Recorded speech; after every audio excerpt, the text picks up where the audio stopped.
Hello good morning Pokhara. हामी चाहिँ आज यो रूपतालमा ड्याम बन्द रहेछ। यहाँनिर यो रुखबाट पानी आएको रहेछ, यो हेर्न आउँदैछौँ।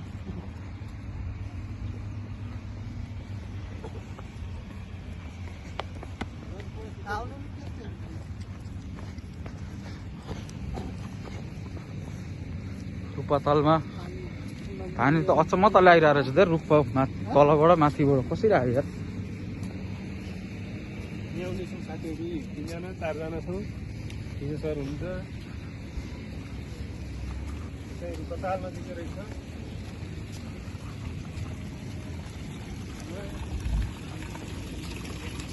यो चाहिँ कसरी आयो धेरै यस्तो रुखबाट पानी यार, तलबाट माथि गएको पानी।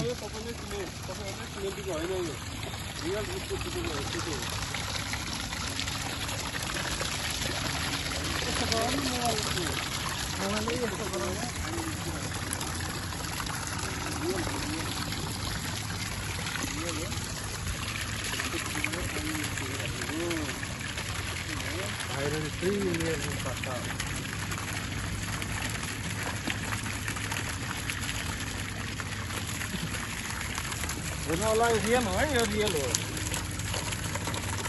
तपाईँले सिमेन्टको फुटो भन्नु होला होइन, रुखको पहिला अचम्मको अचम्म दृश्य हो यो।